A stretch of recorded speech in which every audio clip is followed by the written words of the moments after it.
Okay आज start करते हैं गोल्डन एज ऑफ द गुप्पत। ठीक है कि गुप्पत टाइम पीरियड ਨੂੰ गोल्डन एज टाइम पीरियड क्यों किया ਜਾਂਦਾ ਹੈਗਾ ਵਾ। स्टूडेंट सब तो पहला तो यह याद रखना हैगा कि गुप्पत टाइम पीरियड है किहदा सी, चंद्रगुप्त दा, समुद्रगुप्त दा। ठीक है सो गुप्पत टाइम पीरियड इन्हां दा एक टाइम पीरियड सीगा, लेकिन गुप्पत टाइम पीरियड ਨੂੰ एक गोल्डन एज गुप्पत टाइम पीरियड मतलब गोल्डन एज ਦਾ मतलब ਹੁੰਦਾ ਇੱਕ ਸੁਨਹਿਰੀ ਯੁੱਗ ਕਿਉਂ ਬੋਲਿਆ ਜਾਂਦਾ ਹੈਗਾ ਵਾ। ਠੀਕ ਹੈ ਸੋ ਉਸ ਦੇ ਬਾਰੇ ਦੇ ਵਿੱਚ ਆਪਾਂ ਗੱਲ ਕਰਨੀ ਹੈਗੀ ਆ ਕਿ ਗੁੱਪਤ ਟਾਈਮ ਪੀਰੀਅਡ ਨੂੰ ਇੱਕ ਸੁਨਹਿਰੀ ਯੁੱਗ ਮਤਲਬ ਕਿ 골ਡਨ ਏਜ ਟਾਈਮ ਪੀਰੀਅਡ ਜਿਹੜਾ ਹੈਗਾ ਵਾ ਉਹ ਕਿਉਂ ਕਿਹਾ ਜਾਂਦਾ ਵਾ। ਚਲੋ ਸਟਾਰਟ ਕਰਦੇ ਹਾਂ। ਅਸੀਂ ਕਹਿੰਦੇ ਕਿ ਗੁੱਪਤ ਟਾਈਮ ਪੀਰੀਅਡ ਦੇ ਵਿੱਚ ਬਹੁਤ ਸਾਰੀ ਡਿਵੈਲਪਮੈਂਟ ਹੋਈ। For example like the basis of the literature, arts, science, mathematic.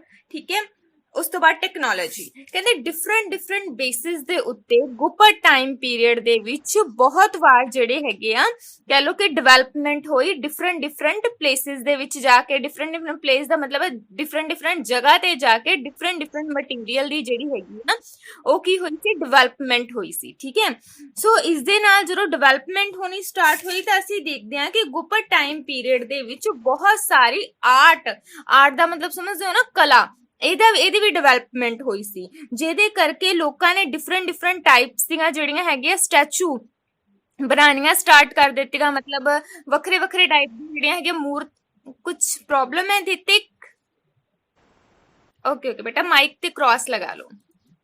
तो कहते कि उन्होंने बहुत टाइप दे जिदा किसी ने कोई फॉन्ट बना लिया, किसी ने कोई किला बना लिया, किसी ने कोई पैलेस मतलब कोई महल बना लिया, किसी ने कोई मूर्ति मतलब कि स्टैचू जिहड़ी हैगी आ ओह बना ली। सो डिफरेंट टाइप ਦੀਆਂ ਚੀਜ਼ਾਂ ਬਣਾਈਆਂ ਗਈਆਂ। ਇਸ ਤੋਂ ਇਲਾਵਾ ਟੈਕਨੋਲੋਜੀ ਜਿਹੜੀ ਹੈਗੀ ਆ ਉਸਨੂੰ ਵੀ ਬਹੁਤ ਜ਼ਿਆਦਾ ਅੱਗੇ ਨੈਕਸਟ ਜਿਹੜਾ ਹੈਗਾ ਵਾ ਡਿਵੈਲਪ ਕੀਤਾ ਗਿਆ ਟੈਕਨੋਲੋਜੀ ਨੂੰ ਵੀ। ਠੀਕ ਹੈ ਟੈਕਨੋਲੋਜੀ ਦਾ ਮਤਲਬ ਉਸ ਸਮੇਂ ਇਦਾਂ ਨਹੀਂ ਸੀਗਾ ਕਿ ਉਹਨਾਂ ਨੇ ਕੋਈ ਮਸ਼ੀਨ ਵਗੈਰਾ ਕ੍ਰੀਏਟ ਕਰ ਦਿੱਤੀ ਸੀ। ਨਹੀਂ, ਟੈਕਨੋਲੋਜੀ ਦਾ ਮਤਲਬ ਜਸਟ ਇਹੀ ਸੀਗਾ ਕਿ ਉਹਨਾਂ ਨੇ ਮਤਲਬ ਜਿਹੜੀਆਂ ਹੈਗੀਆਂ ਪਹਿਲਾਂ ਉਹ ਮੂਰਤੀਆਂ ਜਿਹੜੀਆਂ ਬਣਾਉਂਦੇ ਸੀਗੇ ਉਹਨਾਂ ਨੂੰ ਤਾਂਬਾ, ਸੋਨਾ, ਚਾਂਦੀ ਮਤਲਬ ਇਸ ਤਰ੍ਹਾਂ ਦੀਆਂ ਚੀਜ਼ਾਂ 'ਚ ਵੀ ਉਹਨਾਂ ਨੇ ਕ੍ਰੀਏਟ ਕਰਨਾ ਸਟਾਰਟ ਕਰ ਦਿੱਤਾ ਸੀ। ਮਤਲਬ ਕਿ ਜੋ ਉਹ ਵਰਕ ਕਰਦੇ ਸੀ ਆਰਟ ਦੇ ਤੌਰ ਤੇ ਬੜਾ ਹੀ ਸ਼ਾਰਪ ਤਰੀਕੇ ਨਾਲ, ਠੀਕ ਹੈ ਬੜਾ ਹੀ ਬਰੀਕੀ ਦੇ ਤਰੀਕੇ ਦੇ ਨਾਲ ਉਹਨਾਂ ਨੇ ਕਰਨਾ ਸਟਾਰਟ ਕਰ ਦਿੱਤਾ ਸੀਗਾ।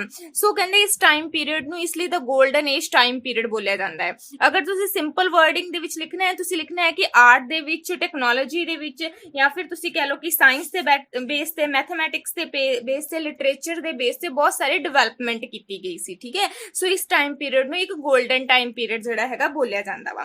ਹੁਣ ਅਸੀਂ ਨੈਕਸਟ ਇਹਦੇ ਜਿਹੜੇ ਪਾਰਟ ਹੈਗੇ ਆ ਉਹ ਕਰਦੇ ਆ ਕਿ ਕਿਹੜੇ ਬੇਸ ਦੇ ਉੱਤੇ ਜਿਹੜਾ ਹੈਗਾ ਵਾ ਡਿਵੈਲਪਮੈਂਟ ਹੋਈ ਸੀਗੀ। ਸਭ ਤੋਂ ਪਹਿਲਾਂ ਹੈਗਾ ਵਾ ਪੋਲੀਟੀਕਲ ਯੂਨਿਟੀ ਦੇ ਬੇਸਿਸ ਦੇ ਉੱਤੇ ਡਿਵੈਲਪਮੈਂਟ ਇਸ ਤਰੀਕੇ ਨਾਲ ਹੋਈ ਸੀ। ਹੁਣ ਨੈਸ਼ਨਲ ਟਾਈਪ ਦੇ ਰੂਲ ਚੱਲਣੇ ਸਟਾਰਟ ਹੋ ਗਏ ਸੀਗੇ। ਠੀਕ ਹੈ ਨੈਸ਼ਨਲ ਟਾਈਪ ਦੇ ਰੂਲ ਕਿਸ ਤਰ੍ਹਾਂ ਚੱਲਣੇ ਸਟਾਰਟ ਹੋ ਗਏ ਸੀ। ਕਹਿੰਦੇ Maurya time period was divided into a different places and different parts. ਕਹਿੰਦੇ ਮੌਰਿਆ ਟਾਈਮ ਪੀਰੀਅਡ ਜਿਹੜਾ ਹੈਗਾ ਉਹਦੇ ਵਿੱਚ ਕੀ ਹੋ ਗਿਆ ਸੀਗਾ ਕਿ ਮੌਰਿਆ ਜਿਹੜਾ ਹੈਗਾ ਉਹਦਾ ਡਾਊਨਫਾਲ ਹੋ ਗਿਆ ਸੀ। ਡਾਊਨਫਾਲ ਦਾ ਮਤਲਬ ਹੁੰਦਾ ਪਤਨ ਹੋ ਜਾਣਾ। ਜਦੋਂ ਮੌਰਿਆ ਡਾਊਨਫਾਲ ਹੋਇਆ ਸੀ ਤਾਂ ਉਸ ਤੋਂ ਬਾਅਦ ਗੁੱਪਤ ਟਾਈਮ ਪੀਰੀਅਡ ਆਇਆ ਸੀ। ਮੌਰਿਆ ਡਾਊਨਫਾਲ ਕਿਉਂ ਹੋਇਆ ਸੀ? ਬਿਕੋਜ਼ ਮਤਲਬ ਇਹ ਡਿਫਰੈਂਟ ਜਿਹੜਾ ਹੈਗਾ ਵਾ ਪਾਰਟ ਦੇ ਵਿੱਚ ਡਿਵਾਈਡ ਹੋਣਾ ਸਟਾਰਟ ਹੋ ਗਿਆ ਸੀ। ਸੋਚੋ ਕਿਸੇ ਦੀ ਕਿੰਗਡਮ ਅਗਰ ਡਿਵਾਈਡ ਹੋ ਜਾਏਗੀ, ਕਿੰਗਡਮ ਮਤਲਬ ਸਾਮਰਾਜ, ਕਿਸੇ ਦਾ ਸਾਮਰਾਜ ਜਦੋਂ ਡਿਵਾਈਡ ਹੋ ਜਾਏਗਾ ਵੱਖਰੇ ਪਾਰਟ ਦੇ ਵਿੱਚ ਕਹਿ ਲਓ ਕਿ ਵੰਡਿਆ ਜਾਏਗਾ। ਠੀਕ ਹੈ ਪਾਰਟ ਦੇ ਵਿੱਚ ਜਦੋਂ ਡਿਵਾਈਡ ਹੋ ਜਾਏਗਾ ਤਾਂ ਉਹਦੀ ਕਿੰਗਡਮ ਜਿਹੜੀ ਹੈਗੀ ਸਟੇਬਲ ਨਹੀਂ ਰਹਿ ਪਾਏਗੀ। ਇੱਕ ਕਿੰਗਡਮ ਨੂੰ ਬਣੇ ਰਹਿਣ ਦੇ ਲਈ ਇੱਕ ਜਿਹੜਾ ਹੈਗਾ ਵਾ ਸਾਮਰਾਜ ਹੈਗਾ ਉਸਨੂੰ ਬਣੇ ਰਹਿਣ ਦੇ ਲਈ ਨਾ ਕਿੰਗਡਮ ਦੇ ਵਿੱਚ ਯੂਨਿਟੀ ਦਾ ਹੋਣਾ ਜ਼ਰੂਰੀ ਹੁੰਦਾ ਹੈ। ਜਦ ਕਿ ਮੌਰਿਆ ਟਾਈਮ ਪੀਰੀਅਡ ਜਦੋਂ ਆਇਆ, ਵੈਸੇ ਤੁਸੀਂ ਯਾਦ ਰੱਖਣਾ ਮੈਂ ਗੁੱਪਤ ਟਾਈਮ ਪੀਰੀਅਡ ਦੀ ਗੱਲ ਕਰ ਰਹੀ ਹਾਂ, ਲੇਕਿਨ ਹੁਣ ਮੈਂ ਥੋੜਾ ਜਿਹਾ ਪਿੱਛੇ ਚਲੇ ਗਈ ਹਾਂ ਕਿ ਮੌਰਿਆ ਟਾਈਮ ਪੀਰੀਅਡ ਦੇ ਵਿੱਚ ਕਿੰਗਡਮ ਡਿਵਾਈਡ ਹੋਣੀ ਸਟਾਰਟ ਹੋ ਗਈ ਸੀ। ਠੀਕ ਹੈ ਵੱਖਰੇ ਪਾਰਟਸ ਦੇ ਵਿੱਚ ਡਿਵਾਈਡ ਹੋ ਗਈਆਂ ਸੀ, ਜਿਹਦੇ ਕਾਰਨ ਮੌਰਿਆ ਟਾਈਮ ਪੀਰੀਅਡ ਦੇ ਵਿੱਚ ਡਾਊਨਫਾਲ ਆ ਗਿਆ। ਡਾਊਨਫਾਲ ਦਾ ਮਤਲਬ ਹੈਗਾ ਕਿ ਮੌਰਿਆ ਟਾਈਮ ਦਾ ਪਤਨ ਹੋ ਗਿਆ ਸੀਗਾ। ਠੀਕ ਹੈ ਮਤਲਬ ਮੌਰਿਆ ਟਾਈਮ ਪੀਰੀਅਡ ਖਤਮ ਹੋਣਾ ਸਟਾਰਟ ਹੋ ਗਿਆ ਸੀ। ਦੈਨ ਕੀ ਆਣਾ ਸਟਾਰਟ ਹੋ ਗਿਆ ਸੀ, ਗੁਪਤ ਟਾਈਮ ਪੀਰੀਅਡ ਆਣਾ ਸਟਾਰਟ ਹੋ ਗਿਆ ਸੀ। ਗੁਪਤ ਟਾਈਮ ਪੀਰੀਅਡ ਦੇ ਵਿੱਚ ਕਹਿੰਦੇ ਕਿ ਲੋਕ ਜਿਹੜੇ ਸੀਗੇ ਡਿਫਰੈਂਟ ਪਲੇਸਿਸ ਤੋਂ ਆਏ ਸੀਗੇ ਤੇ ਉਹਨਾਂ ਨੇ ਉੱਥੇ ਰਹਿਣਾ ਸਟਾਰਟ ਕਰ ਦਿੱਤਾ ਸੀਗਾ। ਭਾਰਤ ਯਾਨੀ ਕਿ ਭਾਰਤ ਦੇ ਡਿਫਰੈਂਟ ਪਲੇਸਿਸ ਦੇ ਵਿੱਚ ਉਹਨਾਂ ਨੇ ਆਪਣਾ ਡਿਫਰੈਂਟ ਪਾਰਟ ਦੇ ਉੱਤੇ ਕੰਟਰੋਲ ਕਰਨਾ ਸਟਾਰਟ ਕਰ ਦਿੱਤਾ ਸੀ, ਕਿਉਂਕਿ ਮੌਰਿਆ ਟਾਈਮ ਪੀਰੀਅਡ ਖਤਮ ਹੋ ਗਿਆ। ਤਾਂ ਨੈਕਸਟ ਟਾਈਮ ਪੀਰੀਅਡ ਕਿਹੜਾ ਆਇਆ, ਗੁਪਤ ਟਾਈਮ ਪੀਰੀਅਡ ਆਇਆ। ਲੋਕ ਵੱਖਰੀ ਯਾਨੀ ਕਿ ਫੋਰਨ ਕੰਟਰੀ ਤੋਂ ਆ ਕੇ ਇੰਡੀਆ ਦੇ ਵਿੱਚ ਰਹਿਣਾ ਉਹਨਾਂ ਨੇ ਸਟਾਰਟ ਕਰ ਦਿੱਤਾ ਸੀਗਾ। ਜਦੋਂ ਉਹਨਾਂ ਨੇ ਇੰਡੀਆ ਵਿੱਚ ਰਹਿਣਾ ਆਣ ਕੇ ਸਟਾਰਟ ਕੀਤਾ ਤਾਂ ਤੁਸੀਂ ਮੰਨ ਕੇ ਚੱਲੋ ਵੱਖਰੇ ਪਾਰਟਸ ਦੇ ਉੱਤੇ ਇੰਡੀਆ ਦੇ ਉੱਤੇ ਉਹਨਾਂ ਨੇ ਆਪਣਾ ਕੰਟਰੋਲ ਕਰ ਲਿਆ ਸੀਗਾ, ਜਿਹਦੇ ਕਾਰਨ ਕਹਿੰਦੇ ਸਿਚੁਏਸ਼ਨ ਜਿਹੜੀ ਹੈਗੀ ਆ ਖਰਾਬ ਹੋਣੀ ਸਟਾਰਟ ਹੋ ਗਈ ਸੀ। ਸਿਚੁਏਸ਼ਨ ਖਰਾਬ ਇਸ ਤਰ੍ਹਾਂ ਹੋਣੀ ਸਟਾਰਟ ਹੋ ਗਈ ਸੀ, ਮੌਰਿਆ ਦੇ ਲਈ ਖਰਾਬ ਹੋਣੀ ਸਟਾਰਟ ਹੋ ਗਈ ਸੀ, ਕਿਉਂਕਿ ਮੌਰਿਆ ਹੁਣ ਟੋਟਲੀ ਜਿਹੜਾ ਹੈਗਾ ਵਾ ਡਿਸਟਰੋਏ ਹੋ ਗਿਆ ਸੀ, ਖਤਮ ਹੋ ਗਿਆ ਸੀ, ਕਿਉਂਕਿ ਗੁਪਤ ਟਾਈਮ ਪੀਰੀਅਡ ਆ ਗਿਆ ਸੀਗਾ। ਕਹਿੰਦੇ ਗੁਪਤ ਟਾਈਮ ਪੀਰੀਅਡ ਦੇ ਜਿਹੜੇ ਇੰਪੋਰਟੈਂਟ ਰੂਲਰ ਨੇ ਉਹਨਾਂ ਦਾ ਨਾਮ ਹੈਗਾ ਸਮੁੰਦਰਗੁਪਤ ਤੇ ਚੰਦਰਗੁਪਤ। ਕਹਿੰਦੇ ਸਮੁੰਦਰਗੁਪਤ ਤੇ ਚੰਦਰਗੁਪਤ ਨੇ ਇੱਕ ਸਟਰੋਂਗ ਕਿੰਗਡਮ ਜਿਹੜੀ ਹੈਗੀ ਆ ਕ੍ਰੀਏਟ ਕਰ ਦਿੱਤੀ ਸੀਗੀ, ਠੀਕ ਹੈ, ਕਿਉਂਕਿ ਮੌਰਿਆ ਟਾਈਮ ਪੀਰੀਅਡ ਖਤਮ ਹੋ ਗਿਆ, ਗੁਪਤ ਟਾਈਮ ਪੀਰੀਅਡ ਆ ਗਿਆ। ਤੇ ਗੁਪਤ ਟਾਈਮ ਪੀਰੀਅਡ ਦੇ ਜਿਹੜੇ ਰਾਜੇ ਮਹਾਰਾਜੇ ਜਿਸਨੂੰ ਅਸੀਂ ਬੋਲਦੇ ਆ ਕਿੰਗ ਬੋਲ ਦਿੰਦੇ ਆ, ਮਹਾਰਾਜ ਬੋਲ ਦਿੰਦੇ ਆ, ਦ name is Chandragupta and Samudragupta. ਕਹਿੰਦੇ ਚੰਦਰਗੁਪਤ ਤੇ ਸਮੁੰਦਰਗੁਪਤ ਦੇ ਕੰਟਰੋਲ ਦੇ ਅੰਡਰ ਜਿਹੜੀ ਕਿੰਗਡਮ ਹੈਗੀ ਆ ਬਹੁਤ ਜ਼ਿਆਦਾ ਸਟਰੋਂਗ ਬਣ ਗਈ ਸੀਗੀ, ਠੀਕ ਹੈ ਬੇਟਾ। ਸੋ ਕਹਿੰਦੇ ਇਸ ਤਰ੍ਹਾਂ ਅਸੀਂ ਦੇਖਦੇ ਹਾਂ ਕਿ ਇੱਕ ਜਿਹੜਾ ਹੈਗਾ ਵਾ ਨਿਊ ਟਾਈਮ ਪੀਰੀਅਡ ਜਿਹੜਾ ਹੈਗਾ ਵਾ ਉਹ ਸਟਾਰਟ ਹੋ ਗਿਆ ਸੀ। ਕਿਹਦਾ ਨਿਊ ਟਾਈਮ ਪੀਰੀਅਡ ਸਟਾਰਟ ਹੋਇਆ ਸੀ, ਗੁਪਤ ਦਾ ਨਿਊ ਟਾਈਮ ਪੀਰੀਅਡ ਸਟਾਰਟ ਹੋਇਆ ਸੀ, ਠੀਕ ਹੈ। ਹੁਣ ਤੁਸੀਂ ਇਹ ਵੀ ਡਿਫਰੈਂਸ ਕਰਨਾ ਹੈ ਕਿ ਮੌਰਿਆ ਟਾਈਮ ਪੀਰੀਅਡ ਦੇ ਵਿੱਚ ਇਸ ਤਰ੍ਹਾਂ ਦਾ ਕੀ ਸੀ ਕਿ ਮੌਰਿਆ ਟਾਈਮ ਪੀਰੀਅਡ ਜਿਹੜਾ ਹੈਗਾ ਉਹਦੇ ਵਿੱਚ ਡਾਊਨਫਾਲ ਆ ਗਏ ਸੀ, ਤੇ ਗੁਪਤ ਟਾਈਮ ਪੀਰੀਅਡ ਜਿਹੜਾ ਸੀਗਾ ਉਹ ਮਤਲਬ ਜਿਹੜਾ ਹੈਗਾ ਇਨਕਰੀਜ਼ ਮਤਲਬ ਵਧਣਾ ਸਟਾਰਟ ਹੋ ਗਿਆ ਸੀ। ਤੇ ਯਾਦ ਰੱਖਣਾ ਮੌਰਿਆ ਟਾਈਮ ਪੀਰੀਅਡ ਦੇ ਵਿੱਚ ਆਪਾਂ ਕੀਤਾ ਸੀਗਾ, ਅੱਛਾ ਤੁਸੀਂ ਦੱਸ ਦਿਓ ਕਿ ਮੌਰਿਆ ਟਾਈਮ ਪੀਰੀਅਡ ਦੇ ਵਿੱਚ ਆਪਾਂ ਕਿਹਦੀ ਇੱਕ ਲਾਸਟ ਫਾਈਟ ਕੀਤੀ ਸੀ ਜਿਸਨੇ ਉਸ ਤੋਂ ਬਾਅਦ ਲੜਨਾ ਬੰਦ ਕਰ ਦਿੱਤਾ ਸੀ? ਗੰਗਾ ਦੀ ਲੜਾਈ ਕਿਹਨੇ ਲੜੀ ਸੀ? ਅਸ਼ੋਕ ਨੇ ਲੜੀ ਸੀਗੀ, ਜਿਹਦੇ ਕਰਕੇ ਮੌਰਿਆ ਟਾਈਮ ਪੀਰੀਅਡ ਖਤਮ ਹੋ ਗਿਆ ਸੀ। ਕੌਣ ਸਟਾਰਟ ਹੋ ਗਿਆ ਸਾਡਾ ਇੱਥੇ ਆਣ ਕੇ ਇੱਕ ਨਵਾਂ ਟਾਈਮ ਪੀਰੀਅਡ, ਗੁਪਤ ਟਾਈਮ ਪੀਰੀਅਡ, ਠੀਕ ਹੈ। ਗੁਪਤ ਟਾਈਮ ਪੀਰੀਅਡ ਦੇ ਰਾਜਿਆਂ ਦੇ ਨਾਮ ਕੀ ਹੈਗੇ ਆ, ਚੰਦਰਗੁਪਤ ਤੇ ਸਮੁੰਦਰਗੁਪਤ, ਜਿਨ੍ਹਾਂ ਦੇ ਕੰਟਰੋਲ ਦੇ ਅੰਡਰ ਜਿਹੜਾ ਗੁਪਤ ਟਾਈਮ ਪੀਰੀਅਡ ਹੈਗਾ ਵਾ ਇਨਕਰੀਜ਼ ਹੋਣਾ ਸਟਾਰਟ ਹੋ ਗਿਆ ਸੀ, ਵਧਣਾ ਸਟਾਰਟ ਹੋ ਗਿਆ ਸੀ, ਉਹਦੀ ਡਿਵੈਲਪਮੈਂਟ ਹੋਣੀ ਸਟਾਰਟ ਹੋ ਗਈ ਸੀ, ਬਿਕੋਜ਼ ਦੋਨੇ ਹੀ ਪਰਸਨ ਨੇ ਆਪਣੀ ਕਿੰਗਡਮ ਨੂੰ ਸਟਰੋਂਗ ਕਰਨ ਦੇ ਲਈ ਬਹੁਤ ਜ਼ਿਆਦਾ ਜਿਹੜੇ ਹੈਗੇ ਆ ਕੰਮ ਕੀਤੇ ਸੀ। ਉਸ ਤੋਂ ਬਾਅਦ ਗੁੱਡ ਐਡਮਿਨਿਸਟ੍ਰੇਸ਼ਨ, ਕਹਿੰਦੇ ਉਹਨਾਂ ਦਾ ਐਡਮਿਨਿਸਟ੍ਰੇਸ਼ਨ ਬਹੁਤ ਜ਼ਿਆਦਾ ਅੱਛਾ ਸੀਗਾ। ਐਡਮਿਨਿਸਟ੍ਰੇਸ਼ਨ ਦਾ ਗੁੱਡ ਹੋਣ ਦਾ ਮਤਲਬ ਹੈਗਾ ਕਿ ਉਹਦੀ ਐਡਮਿਨਿਸਟ੍ਰੇਸ਼ਨ ਦੇ ਵਿੱਚ ਜਿਹੜੀ ਸਾਡੇ ਇੱਥੇ ਲਿਖਿਆ ਹੋਗਾ ਪ੍ਰਜਾ, ਠੀਕ ਹੈ, ਪੰਜਾਬੀ ਮੀਡੀਅਮ ਦੇ ਵਿੱਚ, ਤੇ ਅਸੀਂ ਲਿਖਾਂਗੇ ਉਹਨੂੰ ਸਬਜੈਕਟ ਇੰਗਲਿਸ਼ ਮੀਡੀਅਮ ਦੇ ਵਿੱਚ। ਤਾਂ ਉਹ ਕਹਿੰਦੇ ਕਿ ਜਿਹੜੇ ਉੱਥੋਂ ਦੇ ਸਬਜੈਕਟ ਸੀਗੇ, ਜਿਹੜੇ ਉੱਥੋਂ ਦੀ ਪ੍ਰਜਾ ਸੀ, ਪ੍ਰਜਾ ਦੀ ਫੈਸਿਲਿਟੀ ਦੇ ਲਈ ਬਹੁਤ ਸਾਰੇ ਕੰਮ ਕੀਤੇ ਗਏ ਸੀਗੇ। ਫੋਰ ਐਗਜ਼ਾਮਪਲ ਦੇ ਤੌਰ ਤੇ ਅਗਰ ਹਾਰਵੈਸਟਿੰਗ ਦੇ ਲਈ ਚਾਹੀਦਾ ਤਾਂ ਉਹਨਾਂ ਦੇ ਲਈ ਇੱਕ, ਮੈਂ ਤੁਹਾਨੂੰ ਕੱਲ ਵੀ ਬੋਲਿਆ ਸੀ, ਇੱਕ ਲੇਕ ਦਾ ਨਾਮ ਬੋਲਿਆ ਸੀ, ਯਾਦ ਹੈਗਾ ਕੀ ਲੇਕ ਦਾ ਨਾਮ ਸੀਗਾ? ਲੇਕ ਮਤਲਬ ਝੀਲ, ਬਣਵਾਈ ਸੀ ਨਾ, ਠੀਕ ਹੈ ਬੇਟਾ, ਬਹੁਤ ਅੱਛਾ ਸੀ। ਸੁਦਰਸ਼ਨ ਝੀਲ ਜਿਹੜੀ ਸੀਗੀ ਬਣਾਈ ਸੀ, ਇਹਦਾ ਮਤਲਬ ਕੀ ਹੈ, ਗੁਪਤ ਟਾਈਮ ਪੀਰੀਅਡ ਦੇ ਵਿੱਚ ਲੋਕਾਂ ਦੀ ਫੈਸਿਲਿਟੀ ਦੇ ਲਈ ਉਹਨਾਂ ਦੀ ਹਾਰਵੈਸਟਿੰਗ ਅਗਰ ਉਹ ਕਰ ਰਹੇ ਹੈਗੇ ਆ, ਮਤਲਬ ਸਿੰਚਾਈ ਕਰ ਰਹੇ ਆ, ਪਾਣੀ ਦੀ ਜ਼ਰੂਰਤ ਹੈ, ਤਾਂ ਸੁਦਰਸ਼ਨ ਝੀਲ ਜਿਹੜੀ ਹੈਗੀ ਆ ਬਣਾ ਦਿੱਤੀ ਸੀ। ਇਸ ਤੋਂ ਇਲਾਵਾ ਗੁਪਤ ਟਾਈਮ ਪੀਰੀਅਡ ਦੇ ਜਿਹੜੇ ਰਾਜੇ ਮਹਾਰਾਜੇ ਹੁੰਦੇ ਸੀ ਉਹਨਾਂ ਨੂੰ ਜਸਟੀਫਿਕੇਸ਼ਨ ਬਹੁਤ ਪਸੰਦ ਸੀਗੀ। ਜਸਟੀਫਿਕੇਸ਼ਨ ਮਤਲਬ ਨਿਆਂ ਦੀ ਜੋ ਨੀਤੀ ਹੁੰਦੀ ਉਹ ਬਹੁਤ ਪਸੰਦ ਸੀ, ਸੋ ਹਰੇਕ ਦੇ ਨਾਲ ਜਸਟਿਸ ਕਰਦੇ ਸੀਗੇ।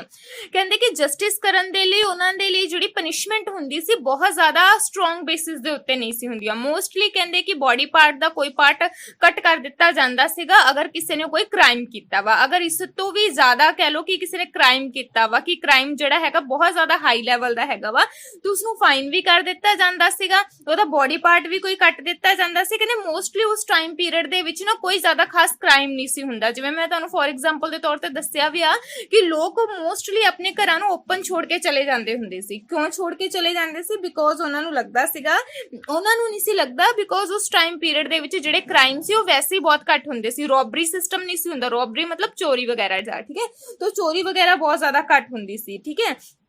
ਸੋ ਕਹਿੰਦੇ ਕਿ ਇੰਨਾ ਸਭ ਕੁਝ ਸਹੀ ਸੀਗਾ ਉਹਨਾਂ ਦੇ ਸਿਸਟਮ ਦੇ ਵਿੱਚ, ਫਿਰ ਵੀ ਚੰਦਰਗੁਪਤ ਤੇ ਸਮੁੰਦਰਗੁਪਤ ਨੇ ਆਪਣੇ ਟਾਈਮ ਪੀਰੀਅਡ ਦੇ ਵਿੱਚ ਜਿਹੜਾ ਐਡਮਿਨਿਸਟ੍ਰੇਸ਼ਨ ਹੈਗਾ ਵਾ ਉਹਦੇ ਵਿੱਚ ਹੋਰ ਵੀ ਚੇਂਜਸ ਕਰਨ ਦੀ ਕੋਸ਼ਿਸ਼ ਕੀਤੀ ਸੀ, ਤਾਂ ਜੋ ਉਹਨਾਂ ਦੇ ਐਡਮਿਨਿਸਟ੍ਰੇਸ਼ਨਸ ਦੇ ਵਿੱਚ ਕਿਸੇ ਵੀ ਤਰ੍ਹਾਂ ਦੀ ਕੋਈ ਪ੍ਰੋਬਲਮ ਨਾ ਰਹਿ ਜਾਵੇ। ਠੀਕ ਹੈ, ਸੋ ਇੱਥੇ ਉਹਨਾਂ ਨੇ ਤੁਹਾਡੀ ਬੁੱਕ ਦੇ ਵਿੱਚ ਸੇਮ ਹੀ ਲਿਖਿਆ ਹੋਇਆ ਵਾ ਕਿ ਉਹ ਜਿਹੜਾ ਕ੍ਰਾਈਮ ਕੇਸ ਦੇ ਉੱਤੇ ਜਿਹੜੀ ਸਜ਼ਾ ਵਗੈਰਾ ਪਨਿਸ਼ਮੈਂਟ ਵਗੈਰਾ ਦਿੰਦੇ ਸੀ ਉਹ ਬਹੁਤ ਹੀ ਜ਼ਿਆਦਾ ਹਾਈ ਲੈਵਲ ਦੀ ਪਨਿਸ਼ਮੈਂਟ ਨਹੀਂ ਸੀ ਹੁੰਦੀ। ਠੀਕ ਹੈ, ਉਸ ਤੋਂ ਬਾਅਦ ਪ੍ਰੋਗਰੈਸ ਇਨ ਦਾ ਸਾਇੰਸ, ਕਹਿੰਦੇ ਸਾਇੰਸ ਦੇ ਬੇਸ ਤੇ ਵੀ ਉਹਨਾਂ ਨੇ ਪ੍ਰੋਗਰੈਸ ਕਰਨੀਆਂ ਸਟਾਰਟ ਕੀਤੀਆਂ ਸੀਗੀਆਂ। ਕਹਿੰਦੇ ਸਾਇੰਸ ਦੇ ਬੇਸ ਤੇ ਉਹਨਾਂ ਨੇ ਪ੍ਰੋਗਰੈਸ ਕਰਨੀਆਂ ਇਸ ਤਰ੍ਹਾਂ ਸਟਾਰਟ ਕੀਤੀਆਂ ਸੀਗੀਆਂ। ਕਹਿੰਦੇ ਆਰਿਆ ਭੱਟ, ਠੀਕ ਹੈ, ਆਰਿਆ ਭੱਟ ਜਿਹੜਾ ਸੀਗਾ ਕਹਿੰਦੇ ਉਹ ਇੱਕ ਮਤਲਬ ਤੁਹਾਨੂੰ ਪਤਾ ਹੀ ਹੋਏਗਾ ਆਰਿਆ ਭੱਟ ਇੱਕ ਸਾਇੰਟਿਸਟ ਸੀਗਾ। ਠੀਕ ਹੈ, ਸੋ ਆਰਿਆ ਭੱਟ ਨੇ ਆਪਣੀ ਇੱਕ ਬੁੱਕ ਲਿਖੀ ਸੀ, ਬੁੱਕ ਨੇਮ ਇਜ਼, ਲਿਖ ਲਓ ਬੇਟਾ, ਸੂर्य ਪ੍ਰਿੰਸੀਪਲ। ਵੈਸੇ ਤਾਂ ਇੱਥੇ ਸਿਧਾਂਤ ਹੀ ਲਿਖਿਆ ਹੁੰਦਾ, ਬਟ ਤੁਸੀਂ ਸਿਧਾਂਤ ਨਾ ਲਿਖਣਾ, ਸੂर्य ਪ੍ਰਿੰਸੀਪਲ ਲਿਖ ਲੈਣਾ। ਠੀਕ ਹੈ, ਆਰਿਆ ਭੱਟ ਕਹਿੰਦੇ ਆਰਿਆ ਭੱਟ ਨੇ 2 ਬੁੱਕਸ ਲਿਖੀਆਂ ਸੀ, ਆਰਿਆ ਭੱਟਮ, ਠੀਕ ਹੈ, ਆਰਿਆ ਭੱਟਮ ਤੇ ਸੂर्य ਪ੍ਰਿੰਸੀਪਲ। ਠੀਕ ਹੈ, ਸੋ ਕਹਿੰਦੇ ਕਿ ਇਸ ਤਰ੍ਹਾਂ ਉਸਨੇ ਮਤਲਬ ਇੱਕ ਮਤਲਬ ਜਿਹੜੀਆਂ ਹੈਗੀਆਂ ਬੁੱਕਸ ਲਿਖੀਆਂ ਸੀਗੀਆਂ, ਕਿਉਂ ਲਿਖੀਆਂ ਸੀਗੀਆਂ, ਤਾਂ ਜੋ ਮਤਲਬ ਉਹ ਆਪਣੀ ਸਾਇੰਟਿਫਿਕ ਬੇਸ ਦੇ ਉੱਤੇ ਜੋ ਵੀ ਜਿਸ ਵੀ ਕਿਸਮ ਦੀ ਜਿਹੜੀ ਹੈਗੀ ਡਿਸਕਵਰੀ ਕਰ ਰਿਹਾ ਵਾ ਉਹ ਡਿਸਕਵਰੀ ਜਿਹੜੀ ਹੈਗੀ ਆ ਆਮ ਲੋਕਾਂ ਤੱਕ ਪਹੁੰਚ ਸਕੇ। ਠੀਕ ਹੈ, ਕਹਿੰਦੇ ਇਹਦੇ ਵਿੱਚੋਂ ਬ੍ਰਹਮਗੁਪਤ ਨਾਮ ਦਾ ਪਰਸਨ ਹੈ ਜਿਹਨੇ ਫਰਸਟ ਟਾਈਮ ਜਿਹੜਾ ਹੈਗਾ ਨਿਊਟਨ ਦੇ ਬੇਸ ਦੇ ਉੱਤੇ ਜਿਹੜਾ ਹੈਗਾ ਆਪਣਾ ਇੱਕ ਪ੍ਰਿੰਸੀਪਲ ਲਿਖਿਆ ਸੀ। ਠੀਕ ਹੈ, ਕਿਸਨੇ ਲਿਖਿਆ ਸੀ, ਬ੍ਰਹਮਗੁਪਤ ਨੇ। ਉਸ ਤੋਂ ਬਾਅਦ ਇਹ ਕਹਿੰਦੇ ਗੁਪਤ ਟਾਈਮ ਪੀਰੀਅਡ ਦੇ ਵਿੱਚ ਜਿਹੜਾ ਹੈਗਾ ਵਾ ਡਿਫਰੈਂਟ ਟਾਈਪ ਦੀਆਂ ਹੋਰ ਵੀ ਡਿਸਕਵਰੀਜ਼ ਕੀਤੀਆਂ ਗਈਆਂ ਸੀ, ਲੇਕਿਨ ਮੈਂ ਤੁਹਾਨੂੰ ਇਹ ਦੱਸ ਦਿੰਨੀ ਆ ਕਿ ਕੁਝ ਜ਼ਿਆਦਾ ਲਿਖਣ ਦੇ ਨਾਲੋਂ ਆਰਿਆ ਭੱਟ ਦਾ ਤਾਂ ਨਾਮ ਤੁਹਾਨੂੰ ਪਹਿਲਾਂ ਵੀ ਪਤਾ ਸੀ, ਤਾਂ ਤੁਹਾਨੂੰ ਮੈਂ ਬੋਲ ਦਿੱਤਾ ਕਿ ਉਹਦੀਆਂ 2 ਬੁੱਕ ਲਿਖ ਲਓ। ਠੀਕ ਹੈ, ਨਿਊਟਨ ਦਾ ਤਾਂ ਤੁਹਾਨੂੰ ਸਭ ਨੂੰ ਪਤਾ ਹੀ ਹੈਗਾ ਨਾ, ਨਿਊਟਨ ਦਾ ਆਪਣਾ ਇੱਕ ਪ੍ਰਿੰਸੀਪਲ ਹੈਗਾ ਵਾ ਨਿਊਟਨ ਦਾ। ਸੋ ਬ੍ਰਹਮਗੁਪਤ ਨੇ ਕਹਿੰਦੇ ਕਿ ਨਿਊਟਨ ਦਾ ਜਿਹੜਾ ਹੈਗਾ ਪ੍ਰਿੰਸੀਪਲ ਲਿਖਿਆ ਸੀ। ਸੋ ਇਹਨਾਂ 2 ਚੀਜ਼ਾਂ ਨੂੰ ਤੁਸੀਂ ਯਾਦ ਕਰਨਾ ਹੈਗਾ ਵਾ। ਠੀਕ ਹੈ, ਉਸ ਤੋਂ ਇਲਾਵਾ ਹੈਗਾ ਡਿਵੈਲਪਮੈਂਟ ਆਫ ਦਾ ਲਿਟਰੇਚਰ, ਕਹਿੰਦੇ ਲਿਟਰੇਚਰ ਦੇ ਬੇਸ ਤੇ। ਹੁਣ ਜਿਹੜੀ ਚੀਜ਼ ਤੁਹਾਨੂੰ ਕਰਵਾਉਂਗੀ ਇਸ ਨੂੰ ਅੱਛੇ ਤਰੀਕੇ ਦੇ ਨਾਲ ਸੁਣਨਾ, ਬਿਕੋਜ਼ ਤੁਹਾਨੂੰ ਇਹਦੇ ਬਾਰੇ ਵਿੱਚ ਪਹਿਲਾਂ ਵੀ ਨੌਲੇਜ ਹੋਏਗੀ। ਸੋ ਕਹਿੰਦੇ ਕਿ development of the literature, Kalidas ਦਾ ਨਾਮ ਸੁਣਿਆ ਹੈ? ਚਲੋ, ਮੋਸਟਲੀ ਵੈਸੇ ਕਾਲੀਦਾਸ ਦਾ ਨਾਮ ਸੁਣਿਆ ਹੀ ਹੁੰਦਾ ਵਾ। ਕਾਲੀਦਾਸ ਦੇ ਬੇਸ ਤੇ ਮੈਂ ਤੁਹਾਨੂੰ ਇੱਕ ਛੋਟੀ ਜਿਹੀ ਸਟੋਰੀ ਸੁਣਾਉਣੀ ਆ, ਤੁਹਾਡੀ ਬੁੱਕ 'ਚ ਨਹੀਂ ਹੁੰਦੀ ਹੈਗੀ, ਵੈਸੇ ਹੀ ਸੁਣਾ ਰਹੀ ਹੈਗੀ ਤੁਹਾਡੀ ਜਨਰਲ ਨੌਲੇਜ ਦੇ ਲਈ। ਕਾਲੀਦਾਸ ਨਾਂ ਦਾ ਇੱਕ ਪਰਸਨ ਸੀਗਾ ਜਿਹੜਾ ਰਾਈਟਰ ਰਹਿ ਚੁੱਕਾ ਵਾ। ਠੀਕ ਹੈ, ਲਿਟਰੇਚਰ ਰਹਿ ਚੁੱਕਾ ਉਹ ਪਰਸਨ, ਲੇਕਿਨ ਉਹ ਪਰਸਨ ਇੰਨਾ ਕੁ ਜ਼ਿਆਦਾ ਮੂਰਖ ਸੀਗਾ, ਇੱਕ ਵਾਰੀ ਉਹ ਜਿਹੜੀ ਲੱਕੜੀ ਨੂੰ ਕੱਟ ਰਿਹਾ ਸੀ ਨਾ, ਉਹੀ ਲੱਕੜੀ ਦੇ ਉੱਤੇ ਬੈਠਾ ਸੀ। ਸੋਚੋ ਕਿੰਨੀ ਮੂਰਖਤਾਪੂਰਨ ਗੱਲ ਹੈ, ਤੁਸੀਂ ਇੱਕ ਦਰਖਤ ਤੇ ਚੜੇ ਹੈਗੇ ਹੋ ਤੇ ਜਿਹੜੀ ਲੱਕੜੀ ਦੇ ਉੱਤੇ ਤੁਸੀਂ ਬੈਠੇ ਹੈਗੇ ਹੋ ਤੁਸੀਂ ਉਸ ਨੂੰ ਹੀ ਲੱਕੜੀ ਨੂੰ ਕੱਟ ਰਹੇ ਹੈਗੇ ਹੋ। ਇਹ ਦੇਖ ਕੇ ਉਹਦੀ ਵਾਈਫ ਨੇ ਸੋਚਿਆ ਕਿ ਨਹੀਂ, ਇਹ ਬੰਦੇ ਦਾ ਕੁਝ ਨਹੀਂ ਹੋ ਸਕਦਾ ਹੈਗਾ, ਮਤਲਬ ਇਹਨੂੰ ਇੰਨਾ ਹੀ ਨਹੀਂ ਪਤਾ ਲੱਗ ਰਿਹਾ ਹੈਗਾ ਕਿ ਕਿਸ ਜਗ੍ਹਾ ਦੇ ਉੱਤੇ ਬੈਠ ਰਿਹਾ ਹੈ ਤੇ ਕਿਸ ਨੂੰ ਕੱਟ ਰਿਹਾ ਹੈ, ਮਤਲਬ ਖੁਦ ਵੀ ਤਾਂ ਨਾਲ ਹੀ ਗਿਰੇਗਾ ਨਾ। ਤਾਂ ਇਹ ਚੀਜ਼ਾਂ ਜਿਹੜੀਆਂ ਸੀ ਉਹਦੀ ਵਾਈਫ ਨੇ ਉਸਨੂੰ ਬੋਲ ਦਿੱਤੀਆਂ ਕਿ ਤੈਨੂੰ ਸੱਚਮੇ ਅਕਲ ਨਹੀਂ ਹੈਗੀ, ਮਤਲਬ ਸੱਚਮੇ ਤੂੰ ਮਤਲਬ ਦਿਮਾਗ ਤੋਂ ਖਾਲੀ ਪਰਸਨ ਹੈਗਾ ਵਾ ਕਿ ਤੈਨੂੰ ਇਹ ਨਹੀਂ ਪਤਾ ਲੱਗ ਰਿਹਾ ਕਿ ਇਸ ਦੇ ਨਾਲ ਤੈਨੂੰ ਹੀ ਚੋਟ ਲੱਗ ਸਕਦੀ ਹੈਗੀ ਆ। ਸੋ ਇਸ ਚੀਜ਼ ਦਾ ਇਫੈਕਟ ਜਿਹੜਾ ਹੈਗਾ ਵਾ ਕਾਲੀਦਾਸ ਦੇ ਉੱਤੇ ਬਹੁਤ ਪਿਆ ਸੀਗਾ। ਸੋਚੋ ਕਿ ਉਸ ਪਰਸਨ ਨੇ ਬਾਅਦ ਵਿੱਚ ਜਿਹੜਾ ਹੈਗਾ ਸੰਸਕ੍ਰਿਤ ਲੈਂਗੁਏਜ ਦੇ ਵਿੱਚ ਇੰਨੇ ਸਾਰੇ ਗ੍ਰੰਥ ਲਿਖੇ, ਤੁਸੀਂ ਰਾਈਟ ਡਾਊਨ ਕਰਨਾ ਹੈ। ਕਾਲੀਦਾਸ ਦੀ ਸਟੋਰੀ ਨਹੀਂ ਰਾਈਟ ਡਾਊਨ ਕਰਨੀ, ਤੁਸੀਂ ਲਿਖਣਾ ਹੈ ਕਿ ਕਾਲੀਦਾਸ ਜਿਹੜਾ ਸੀ ਗੁਪਤ ਟਾਈਮ ਪੀਰੀਅਡ ਦਾ ਇੱਕ ਲਿਟਰੇਚਰ ਸੀ। ਠੀਕ ਹੈ, ਗੁਪਤ ਟਾਈਮ ਪੀਰੀਅਡ ਦੇ ਵਿੱਚ ਉਸਨੇ ਸੰਸਕ੍ਰਿਤ ਲੈਂਗੁਏਜ ਦੇ ਵਿੱਚ ਲਿਟਰੇਚਰ ਜਿਹੜੇ ਸੀਗੇ ਆਪਣੀ ਜਿਹੜੀਆਂ ਸੀਗੀਆਂ कह लो कि बुक्स ਜਿਹੜੀਆਂ ਸੀਗੀਆਂ ਲਿਖੀਆਂ ਸੀ ਸੰਸਕ੍ਰਿਤ ਲੈਂਗੁਏਜ ਦੇ ਵਿੱਚ। ਕਹਿੰਦੇ ਇਸ ਤੋਂ ਇਲਾਵਾ ਕਹਿੰਦੇ ਕਾਲੀਦਾਸ ਜਿਹੜਾ ਸੀ ਉਸ ਟਾਈਮ ਪੀਰੀਅਡ ਦਾ ਇੱਕ ਬਹੁਤ ਹੀ ਜ਼ਿਆਦਾ ਫੇਮਸ कह लो कि पोइट रह चुका सीगा। कहंदे उसने बहुत सारियां ਜਿਹੜੀਆਂ ਸੀਗੀਆਂ ਆਪਣੀਆਂ ਰਚਨਾਵਾਂ मतलब ਉਹਦੀਆਂ ਬਹੁਤ ਸਾਰੇ ਲਿਟਰੇਚਰ ਦੇ ਬੇਸ ਤੇ ਉਸਨੇ ਬਹੁਤ ਸਾਰੀਆਂ ਕਵਿਤਾਵਾਂ ਵਗੈਰਾ ਲਿਖੀਆਂ ਹੋਈਆਂ ਸੀਗੀਆਂ।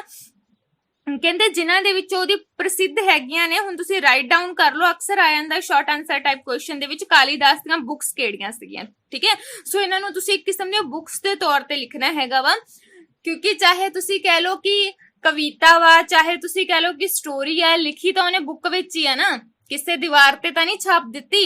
तो अगर ਤੁਹਾਨੂੰ क्वेश्चन आंदा है कि write down the Kalidas books तो इस ਨੂੰ ਤੁਸੀਂ ਲਿਖਣਾ ਹੈਗਾ ਵਾ। ਰਾਈਟ ਡਾਊਨ ਕਰ ਲਓ, ਤੁਹਾਡੇ ਕੋਲ ਬਾਅਦ ਵਿੱਚ ਪੁੱਛਿਆ ਜਾਣਾ ਹੈਗਾ ਵਾ। ਕਾਲੀਦਾਸ ਦੀਆਂ ਬੁੱਕਸ ਹੈਗੀਆਂ ਨੇ ਬੇਟਾ ਸ਼ਕੁੰਤਲਾ,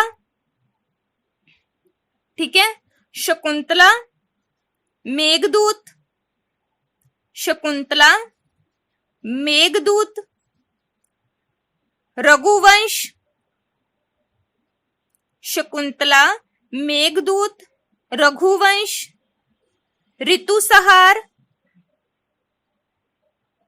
ऋतु सहार, ऋतु जिदा नाम हुंदा ऋतु सहार, विकर, मोर, वशी। ये नाम इकट्ठा है, मैं कला कला नाम बोलिया, स्पेलिंग अच्छे तरीके दे नाल लिखो आसानगे तुहाडे कोल।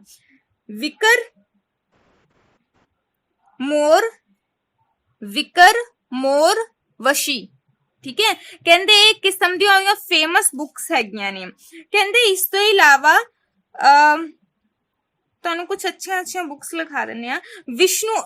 विष्णु शर्मा, कहंदे विष्णु शर्मा जिहड़ा हैगा उसदे द्वारा भी बुक जिहड़ी हैगी राइट डाउन कीती गई सीगी, जिन्हां दे विच मोस्टली जिहड़ियां सीगियां स्टोरीज हुंदियां सी, कहानियां हुंदियां सी। उन्हां दी बुक दा नाम हैगा बेटा पंचतंत्र।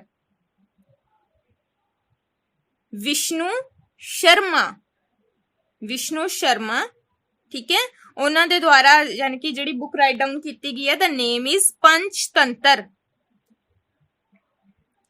ठीक है, कहंदे इस टाइम पीरियड दे विच एक बौद्धी ਸਾਹਿਤ ਵੀ ਲਿਖਿਆ ਗਿਆ ਸੀ, ਯਾਨੀ ਕਿ ਬੋਧੀ ਲਿਟਰੇਚਰ, ਬੁੱਧੀਜ਼ਮ ਦਾ ਇੱਕ ਲਿਟਰੇਚਰ ਵੀ ਲਿਖਿਆ ਗਿਆ ਸੀ। ਕਹਿੰਦੇ ਲਿਖਿਆ ਗਿਆ ਸੀਗਾ ਇੱਕ ਲੈਂਗੁਏਜ ਦੇ ਵਿੱਚ, ਦ ਲੈਂਗੁਏਜ ਨੇਮ ਇਜ਼ ਪਾਲੀ। ਠੀਕ ਹੈ, ਤੁਸੀਂ ਲਿਖਣਾ ਹੈ ਕਿ ਬੁੱਧੀਜ਼ਮ ਦਾ ਇੱਕ ਲਿਟਰੇਚਰ ਲਿਖਿਆ ਗਿਆ ਸੀ ਤੇ ਕਿਸ ਲੈਂਗੁਏਜ ਦੇ ਵਿੱਚ ਲਿਖਿਆ ਗਿਆ ਸੀ? ਪਾਲੀ। ਪਾਲੀ ਇੱਕ ਲੈਂਗੁਏਜ ਆ, ਜਿੱਦਾਂ ਸਾਡੀ ਪੰਜਾਬੀ ਹੁੰਦੀ ਹੈ, ਹਿੰਦੀ ਹੁੰਦੀ ਹੈ, ਇੰਗਲਿਸ਼ ਹੁੰਦੀ ਹੈ, ਇਸੇ ਤਰ੍ਹਾਂ ਬੁੱਧੀਜ਼ਮ ਦੀ ਜਿਹੜੀ ਲੈਂਗੁਏਜ ਹੈ, ਸ਼ਾਰਟ ਆਨਸਰ ਟਾਈਪ ਕੁਐਸਚਨ ਦੇ ਵਿੱਚ ਵੀ ਆ ਸਕਦਾ ਹੈ ਕਿ ਬੁੱਧੀਜ਼ਮ ਦੇ ਟਾਈਮ ਪੀਰੀਅਡ ਦੇ ਵਿੱਚ ਕਿਹੜੀ ਲੈਂਗੁਏਜ ਯੂਜ਼ ਕੀਤੀ ਜਾਂਦੀ ਸੀ, and the language name is Pali. ਠੀਕ ਹੈ, ਕਹਿੰਦੇ ਦੱਖਣ ਦੇ ਵਿੱਚ ਵੀ ਲਿਟਰੇਚਰ ਲਿਖੇ ਜਾਂਦੇ ਸੀ, ਬਟ ਕਿਹੜੀ ਲੈਂਗੁਏਜ ਦੇ ਵਿੱਚ? ਤਮਿਲ। ਠੀਕ ਹੈ, ਦੱਖਣ ਦਾ ਮਤਲਬ ਸਮਝਦੇ ਹੋ ਨਾ, ਸਾਊਥ ਟਾਈਮ ਪੀਰੀਅਡ, ਸਾਊਥ ਦੇ ਵਿੱਚ ਕੁਝ ਲਿਟਰੇਚਰ ਲਿਖੇ ਜਾਂਦੇ ਸੀ। ਸਾਊਥ ਦਾ ਤਾਂ ਸਾਨੂੰ ਵੈਸੇ ਹੀ ਪਤਾ ਹੁੰਦਾ, ਸਾਊਥ ਦੇ ਵਿੱਚ ਰਹਿੰਦੇ ਹੀ ਤਮਿਲ ਲੋਕ ਆ, ਆਪਾਂ ਤਮਿਲ ਮੂਵੀਜ਼ ਦੇਖਦੇ ਹੈਗੇ ਆ ਨਾ, ਤਾਂ ਸਾਊਥ ਦੇ ਵਿੱਚ ਕੌਣ ਰਹਿੰਦਾ ਹੈ? ਤਮਿਲ ਲੋਕ ਰਹਿੰਦੇ ਨੇ। ਤਾਂ ਕਿਹੜੀ ਲੈਂਗੁਏਜ ਦੇ ਵਿੱਚ ਉਹਨਾਂ ਦੇ ਲਿਟਰੇਚਰ ਲਿਖਿਆ ਜਾਏਗਾ? ਤਮਿਲ ਲੈਂਗੁਏਜ ਦੇ ਵਿੱਚ ਲਿਖਿਆ ਜਾਏਗਾ। ਸੋ ਇਹਨਾਂ ਨੂੰ ਤੁਸੀਂ ਰਾਈਟ ਅੱਛੇ ਤਰੀਕੇ ਨਾਲ ਯਾਦ ਕਰ ਲੈਣਾ ਹੈਗਾ। ਉਸ ਤੋਂ ਬਾਅਦ progress in trade and commerce. ਠੀਕ ਹੈ, ਕਹਿੰਦੇ ਵਪਾਰ ਵਣਜ ਦੇ ਵਿੱਚ ਉਨਤੀ। ਹੁਣ ਤੁਸੀਂ ਦੇਖੋ, ਇੱਕ ਵਾਰੀ ਦੁਬਾਰਾ ਆਪਾਂ ਕੁਐਸਚਨ ਦੇ ਉੱਤੇ ਜਾਣੇ ਹੈਗੇ ਆ। ਮੈਂ ਤੁਹਾਨੂੰ ਇਹ ਚੀਜ਼ ਬੋਲੀ ਸੀ ਕਿ ਆਪਾਂ ਜਿਹੜਾ ਕੁਐਸਚਨ ਕਰ ਰਹੇ ਹੈਗੇ ਆ, ਕੁਐਸਚਨ ਦਾ ਨਾਮ ਹੈਗਾ ਵਾ ਕਿ ਗੁਪਤ ਟਾਈਮ ਪੀਰੀਅਡ ਨੂੰ ਇੱਕ 골ਡਨ ਏਜ ਕਿਉਂ ਬੋਲਿਆ ਜਾਂਦਾ ਹੈ। ਤੁਸੀਂ ਹੁਣ ਖੁਦ ਹੀ ਦਿਮਾਗ ਦੇ ਨਾਲ ਇਹ ਚੀਜ਼ ਸੋਚੋ ਕਿ ਪੁਰਾਣੇ ਟਾਈਮ ਪੀਰੀਅਡ ਦੇ ਵਿੱਚ ਇਹਨੂੰ 골ਡਨ ਏਜ ਇਸ ਲਈ ਬੋਲ ਦਿੱਤਾ ਗਿਆ ਕਿਉਂਕਿ ਪੋਲੀਟੀਕਲ ਇਫੈਕਟ ਆ ਗਿਆ ਸੀਗਾ, ਲੋਕਾਂ ਨੂੰ ਪੋਲਿਟਿਕਸ ਸਮਝ ਨਹੀਂ ਆਣੀ ਸਟਾਰਟ ਹੋ ਗਈ ਸੀ। ਹੁਣ ਤੁਸੀਂ ਦੇਖੋ ਪੋਲਿਟਿਕਸ ਕਿੱਦਾਂ ਆਣੀ ਸਟਾਰਟ ਹੋ ਗਈ ਸੀ। ਮੈਂ ਸ਼ੁਰੂ ਵਿੱਚ ਬੋਲਿਆ ਕਿ ਮੌਰਿਆ ਟਾਈਮ ਪੀਰੀਅਡ ਖਤਮ, ਦੋ ਨਵੇਂ ਰਾਜੇ ਆ ਗਏ। ਕਿਹੜੇ ਕਿਹੜੇ? ਚੰਦਰਗੁਪਤ ਤੇ ਸਮੁੰਦਰਗੁਪਤ।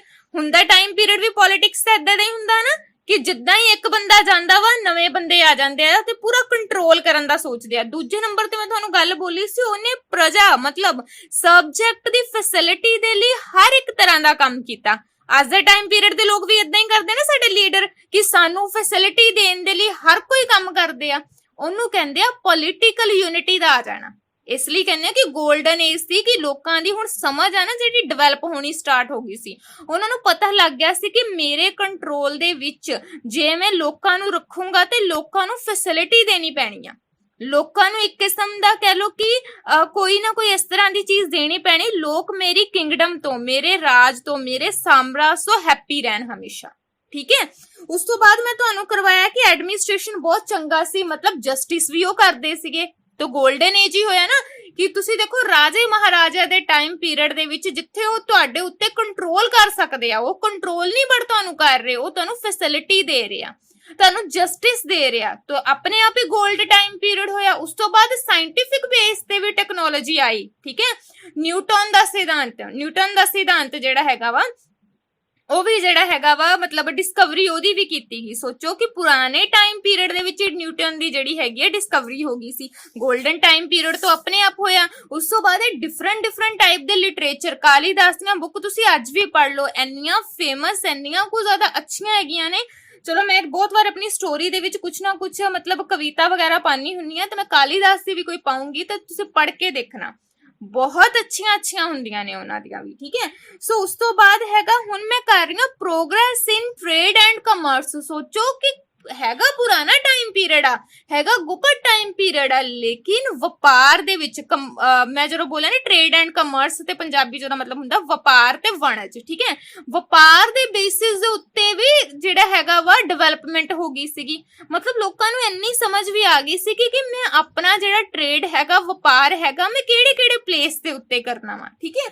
ਤਾਂ ਹੁਣ ਕਹਿੰਦੇ ਉਹਨਾਂ ਨੇ ਕੀਤਾ ਸੀਗਾ ਵੱਡੀਆਂ ਵੱਡੀਆਂ ਜਿਹੜੀਆਂ ਹੈਗੀਆਂ ਹਾਰਬਰ ਮਾਸਟਰਸ। ਹਾਰਬਰ ਮਾਸਟਰ ਦਾ ਮਤਲਬ ਹੁੰਦਾ ਹੈ ਜਿਹਨੂੰ ਤੁਸੀਂ ਬੋਲ ਦਿੰਦੇ ਹੋ ਬੰਦਰਗਾਹਾਂ, ਬੰਦਰਗਾਹਾਂ ਬੋਲ ਦਿੰਦੇ ਹੈਗੇ ਤੁਸੀਂ ਇਸ ਨੂੰ। ਤਾਂ ਹਾਰਬਰ ਮਾਸਟਰ ਦਾ ਮਤਲਬ ਹੈਗਾ ਬੰਦਰਗਾਹਾਂ। ਕਹਿੰਦੇ ਉਹਨਾਂ ਨੇ ਹਾਰਬਰ ਮਾਸਟਰਸ ਨੂੰ ਇੱਕ ਕਿਸਮ ਦਾ ਰੋਡ ਦੇ ਨਾਲ ਕਨੈਕਟ ਕਰ ਦਿੱਤਾ ਸੀ। ਮਤਲਬ ਕਿ ਉਹਨਾਂ ਨੇ ਜਿਹੜੀਆਂ, ਮੈਂ ਕਿਆ ਬੋਲਿਆ ਸੀ, ਬੰਦਰਗਾਹਾਂ ਹੈ, ਤਾਂ ਮੈਨੇ ਕਿਆ ਬੋਲਿਆ ਕਿ ਬੰਦਰਗਾਹਾਂ ਨੂੰ ਉਹਨਾਂ ਨੇ ਰੋਡ ਦੇ ਨਾਲ ਕਨੈਕਟ ਕਰ ਦਿੱਤਾ, ਇੱਕ ਕਿਸਮ ਦਾ ਜੋੜ ਦਿੱਤਾ, ਲਿੰਕ ਬਣਾ ਦਿੱਤਾ ਉਹਨਾਂ ਦਾ, ਕਿ ਬੰਦਰਗਾਹਾਂ ਮਤਲਬ ਹਾਰਬਰਸ ਮਾਸਟਰ ਤੋਂ ਜੋ ਵੀ ਮਟੀਰੀਅਲ ਆਏਗਾ ਦੈਨ ਰੋਡ ਦੇ ਥਰੂ ਉਹ ਡਿਫਰੈਂਟ ਜਿਹੜੀ ਹੈਗੀ ਆ ਅਰਬਨਾਈਜੇਸ਼ਨ ਦੇ ਵਿੱਚ, ਜਾਂ ਫਿਰ ਕਹਿ ਲਓ ਕਿ ਲੋਕਲ ਪਲੇਸਿਸ ਦੇ ਉੱਤੇ ਉਹ ਪਹੁੰਚ ਜਾਏਗਾ। ਮਤਲਬ ਸ਼ਹਿਰਾਂ ਦੇ ਵਿੱਚ ਤੇ ਪਿੰਡਾਂ ਦੇ ਵਿੱਚ ਜਿਹੜਾ ਮਟੀਰੀਅਲ ਹੈਗਾ ਉਹ ਪਹੁੰਚ ਜਾਏਗਾ। ਮਤਲਬ ਕਹਿੰਦਾ ਕਿ ਉਹਨਾਂ ਨੇ ਇੱਕ ਹਾਰਬਰ ਮਾਸਟਰਸ ਨੂੰ ਰੋਡ ਦੇ ਨਾਲ ਲਿੰਕ ਕਰ ਦਿੱਤਾ ਕਿ ਬੰਦਰਗਾਹਾਂ ਦੇ ਉੱਤੋਂ ਸਮਾਨ ਲਿਆ ਕੇ ਵੱਖਰੇ ਡਿਫਰੈਂਟ ਪਲੇਸਿਸ ਦੇ ਵਿੱਚ, ਸ਼ਹਿਰ ਦੇ ਵਿੱਚ, ਅਰਬਨਾਈਜੇਸ਼ਨ ਦੇ ਵਿੱਚ ਜਾਂ ਲੋਕਲ ਏਰੀਆ ਦੇ ਵਿੱਚ ਉਹਨਾਂ ਨੇ ਉਹ ਮਟੀਰੀਅਲ ਨੂੰ ਡਿਸਟ੍ਰੀਬਿਊਟ ਕਰਨਾ ਸਟਾਰਟ ਕਰਤਾ। ਸੋਚੋ ਲੋਕਾਂ ਦਾ ਦਿਮਾਗ ਇੰਨਾ ਜ਼ਿਆਦਾ ਅੱਛਾ ਹੋ ਗਿਆ ਕਿ ਹੁਣ ਉਹਨਾਂ ਨੂੰ ਪਤਾ ਲੱਗ ਗਿਆ ਕਿ ਮੈਂ ਮਟੀਰੀਅਲ ਆਪਣੇ ਹੀ ਏਰੀਆ ਦੇ ਵਿੱਚ, ਆਪਣੇ ਹੀ ਕਿੰਗਡਮ ਦੇ ਵਿੱਚ ਰੱਖਾਂਗਾ, ਦੈਨ ਮੇਰੀ ਡਿਵੈਲਪਮੈਂਟ ਨਹੀਂ ਹੋਏਗੀ। ਦੈਨ ਉਸਨੇ ਕੀ ਕੀਤਾ, ਆਪਣੇ ਹੀ ਮਟੀਰੀਅਲ ਨੂੰ ਡਿਫਰੈਂਟ ਪਲੇਸਿਸ ਦੇ ਉੱਤੇ ਡਿਸਟ੍ਰੀਬਿਊਟ ਕਰਨਾ ਸਟਾਰਟ ਕਰ ਦਿੱਤਾ। ਇਸ ਲਈ ਤਾਂ ਬੋਲਿਆ ਜਾਂਦਾ ਹੈ ਕਿ 골ਡਨ ਟਾਈਮ ਪੀਰੀਅਡ ਆ। ਪਹਿਲਾਂ ਤਾਂ ਇੰਨੀ ਸਮਝ ਹੀ ਹੈ ਨਹੀਂ ਸੀ ਕਿਸੇ ਨੂੰ, ਠੀਕ ਹੈ ਨਾ। ਤਾਂ ਕਹਿੰਦੇ ਕਿ ਹੁਣ ਤੁਸੀਂ ਰਾਈਟ ਡਾਊਨ ਕਰਨਾ ਵਾ ਕਿ ਕਿਹੜੇ ਪਲੇਸਿਸ ਦੇ ਉੱਤੇ ਉਹਨਾਂ ਦੇ ਜਿਹੜੇ ਟ੍ਰੇਡ ਹੈਗਾ ਵਾ, ਵਪਾਰ ਹੈਗਾ ਵਾ, ਉਹ ਚੱਲਦਾ ਸੀ। ਰਾਈਟ ਡਾਊਨ ਜੋ ਮੈਂ ਲਿਖਾ ਰਹੀ ਹਾਂ ਨਾ, ਪਲੀਜ਼ ਉਸਨੂੰ ਹੀ ਰਾਈਟ ਡਾਊਨ ਕਰਨਾ। ਆਪਣੀਆਂ ਬੁੱਕ ਖੋਲ ਕੇ ਟਿਕ ਮਾਰਕ ਕਰਕੇ ਫਲਾਣਾ ਏਰੀਆ ਨਾ ਮਾਰਕ ਕਰਨ ਬਹਿ ਜਾਣਾ। ਜੋ ਲਿਖਾ ਰਹੀ ਹਾਂ ਉਸਨੂੰ ਅੱਛੇ ਤਰ੍ਹਾਂ ਸੁਣ ਲਓ, ਠੀਕ ਹੈ ਨਾ।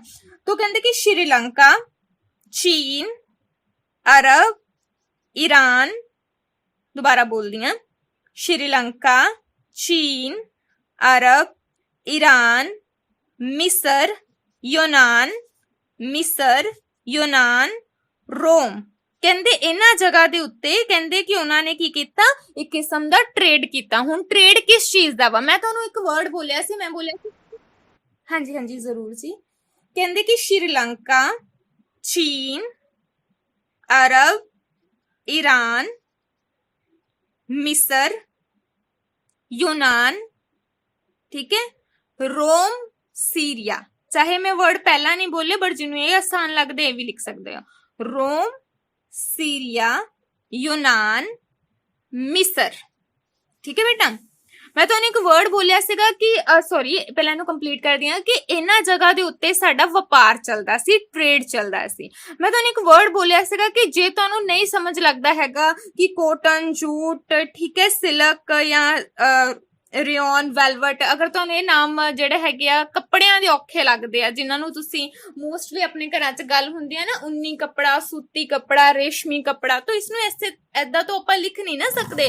ਤਾਂ ਆਪਾਂ ਨੂੰ ਕੀ ਲਿਖਣਾ ਪਏਗਾ, ਆਪਾਂ ਨੂੰ ਲਿਖਣਾ ਪਏਗਾ ਕੋਟਨ, ਜੂਟ, ਸਿਲਕਸ, ਠੀਕ ਹੈ, ਰਿਓਨ, ਵੈਲਵਟ, ਫੈਲਟ, तो इस तरह लिखना पड़ेगा। मैं बोला कि अगर तुम्हें वर्ड औखे लगते हैं ना तो इन सारे वर्ड्स नु इकट्ठा करके क्या लिख लो, वेलवेट लिख लो। बट हाँ जिन्होंने ये वर्ड अच्छे लगते हैं, सौखे लगते हैं, ठीक है, तो ये लिख सकता है कि ਅਸੀਂ डिफरेंट प्लेसेस ਦੇ ਉੱਤੇ ਬਹੁਤ ਸਾਰੀਆਂ ਚੀਜ਼ਾਂ ਨੂੰ ਇੰਪੋਰਟ ਤੇ ਐਕਸਪੋਰਟ ਕਰਦੇ ਸੀ। ਯਾਦ ਰੱਖਿਓ ਇੰਪੋਰਟ ਦਾ ਮਤਲਬ ਸਮਾਨ ਨੂੰ ਇੱਧਰ ਲਿਆਣਾ, ਠੀਕ ਹੈ। ਹੁਣ ਇੰਪੋਰਟ ਅਸੀਂ ਕਿਹੜੀਆਂ ਚੀਜ਼ਾਂ ਕਰਾਂਗੇ, ਆਫ ਕੋਰਸ ਸਾਡੇ ਕੋਲ 골ਡ ਨਹੀਂ ਹੈ, ਸਿਲਵਰ ਨਹੀਂ ਹੈ, ਠੀਕ ਹੈ, ਤਾਂ ਇਹ ਚੀਜ਼ਾਂ ਅਸੀਂ ਕੀ ਕਰਾਂਗੇ, ਇੰਪੋਰਟ ਕਰਾਂਗੇ। ਐਕਸਪੋਰਟ ਦੇ ਵਿੱਚ ਕੀ ਕਰਾਂਗੇ, ਜਿਹੜਾ ਮਟੀਰੀਅਲ ਸਾਡੇ ਕੋਲ ਬਹੁਤ ਹੈ, ਠੀਕ ਹੈ। ਫੋਰ ਐਗਜ਼ਾਮਪਲ ਸਾਡੇ ਫੈਬਰਿਕ ਬਹੁਤ ਡਿਫਰੈਂਟ ਟਾਈਪ ਦਾ ਸਾਡੇ ਇੰਡੀਆ ਦੇ ਵਿੱਚ ਬਣਦਾ ਹੈਗਾ ਵਾ, ਠੀਕ ਹੈ। ਸੋ ਸਾਡੇ ਇੰਡੀਆ ਦੇ ਵਿੱਚ ਫੈਬਰਿਕ ਬਹੁਤ ਡਿਫਰੈਂਟ ਟਾਈਪ ਦਾ ਬਣਦਾ ਹੈ। ਤਾਂ ਤੁਹਾਨੂੰ ਮੈਂ ਨਾ ਇੱਕ ਚੀਜ਼ ਲਿਖਾਣੀ ਹੈ, ਅਗਰ ਤੁਹਾਨੂੰ ਆਸਾਨ ਲੱਗਦੀ ਹੈ ਤਾਂ ਪਲੀਜ਼ ਜ਼ਰੂਰ ਲਿਖ ਲੈਣਾ cotton jute from the plants, ਠੀਕ ਹੈ, ਲਿਖ ਲੈਣਾ cotton jute from plants. Punjabi ਦੇ ਵਿੱਚ अरे इंग्लिश थोड़ी जी लिख लो, ये बहुत सौखा वर्ड हैगा वा, ठीक है। जो पंजाबी मीडियम दे भी है ना वो भी थोड़ा जा लिख लो। ਕੋਟਨ ਜੂਟ ਫਰੋਮ ਪਲਾਂਟਸ, ਕਹਿੰਦੇ ਕਿ ਕੋਟਨ ਤੇ ਜੂਟ, ਜੂਟ ਨੂੰ ਮੇ ਵੀ ਪਟਸਨ ਬੋਲਦੇ ਆ, ਤਾਂ ਕਹਿੰਦੇ ਕਿ ਕੋਟਨ ਤੇ ਜਿਹੜੀ ਪਟਸਨ ਹੈਗੀ ਆ ਪਲਾਂਟਸ ਤੋਂ ਆਉਂਦੀ ਆ, ਮਤਲਬ ਦਰਖਤਾਂ ਤੋਂ ਮਿਲਦੀ ਆ। Silk from the silk warm, silk warm ਨਾਂ ਦਾ ਇੱਕ ਕੀੜਾ ਹੁੰਦਾ ਹੈ, ਠੀਕ ਹੈ, ਜੋ ਸਿਲਕ ਬਣਦੀ ਹੈਗੀ ਹੈ ਸਿਲਕ ਵਾਰਮ ਤੋਂ ਬਣਦੀ ਹੈ, ਜਿਹੜਾ ਹੈਗਾ ਕੀੜਾ ਹੁੰਦਾ ਹੈ ਸਿਲਕ ਵਾਰਮ ਦਾ, ਉਹ ਤੋਂ ਬਣਦੀ ਹੈਗੀ ਆ, ਠੀਕ ਹੈ। ਸਿੰਥੈਟਿਕ ਫੈਬਰਿਕ, ਸਿੰਥੈਟਿਕ ਫੈਬਰਿਕ ਕਹਿੰਦੇ ਕਿੱਥੋਂ ਕਿੱਥੋਂ ਬਣਦੇ ਆ, ਰਿਓਨ ਤੋਂ, ਠੀਕ ਹੈ। ਫੈਲਟ, ਫੈਲਟ ਵੀ ਇੱਕ ਕੱਪੜਾ ਹੁੰਦਾ ਹੈ, FELT, ਤੋਂ ਇੱਕ ਹੁੰਦਾ ਵੈਲਵਟ, ਠੀਕ ਹੈ। ਸੋ ਕਹਿੰਦੇ ਅਸੀਂ ਇਹ ਸਾਰੀਆਂ ਚੀਜ਼ਾਂ ਕੀ ਕਰਦੇ ਆ, ਐਕਸਪੋਰਟ ਕਰਦੇ ਆ। ਇਸ ਤੋਂ ਇਲਾਵਾ ਗਰਮ ਮਸਾਲਾ ਹੋ ਗਿਆ, ਠੀਕ ਹੈ, ਕੋਕੋਨਟ ਹੋ ਗਏ, ਮੈਡੀਸਨਸ ਹੋ ਗਈਆਂ, ਜਾਂ ਫਿਰ ਕਹਿ ਲਓ ਕਿ ਜਿਹੜੇ ਹੈਗੇ ਆ ਐਲੀਫੈਂਟ ਟੀਥ ਦੇ ਜੋ ਕਹਿ ਲਓ ਕਿ ਜੁਐਲਰੀਜ਼ ਵਗੈਰਾ ਬਣਦੀਆਂ ਨੇ, ਇਸ ਨੂੰ ਅਸੀਂ ਕੀ ਕਰਦੇ ਨੇ, ਐਕਸਪੋਰਟ ਕਰ ਦਿੰਦੇ ਆ। ਵੈਸੇ ਤੁਹਾਡੇ ਦਿਮਾਗ ਦੇ ਵਿੱਚ ਕੁਐਸਚਨ ਆਂਦਾ ਇਹ ਵਾਲਾ ਕਿ ਅਸੀਂ ਸਾਡਾ ਇੰਡੀਆ ਬਹੁਤ ਮਹਾਨ ਹੈ ਜਿਹੜਾ ਕਿ ਮੈਡੀਸਨ ਨੂੰ ਐਕਸਪੋਰਟ ਕਰਦਾ ਹੈਗਾ ਵਾ, ਕੋਈ ਦੱਸ ਸਕਦਾ? ਮੈਂ ਇਹ ਚੀਜ਼ ਬੋਲੀ ਹੈਗੀ ਆ ਕਿ ਮੈਡੀਸਨ ਨੂੰ ਐਕਸਪੋਰਟ ਕਰਦੇ ਹੈਗੇ ਆ। ਰੀਸੈਂਟਲੀ ਮਤਲਬ 1-2 ਮਹੀਨਿਆਂ ਦੀ ਹੀ ਜਸਟ ਗੱਲ ਹੈਗੀ ਆ, ਅਸੀਂ ਕਿਹੜੀ ਮੈਡੀਸਨ ਐਕਸਪੋਰਟ ਕੀਤੀ ਆ ਬੱਚੇ? ਪੈਰਾਸੀਟਾਮੋਲ ਦੀਆਂ ਗੋਲੀਆਂ ਕੀਤੀਆਂ ਨੇ ਨਾ ਅਮਰੀਕਾ ਨੂੰ। ਹਾਂ, तो ਸਾਡੇ ਨਾ ਇੱਥੇ ਜੜੀ ਬੂਟੀਆਂ ਬਹੁਤ ਨੇ, ਠੀਕ ਹੈ, ਕਿਉਂਕਿ ਫੋਰੈਸਟ ਹੈਗੇ ਨੇ ਤਾਂ ਜੜੀ ਬੂਟੀਆਂ ਵੀ ਹੋਣਗੀਆਂ।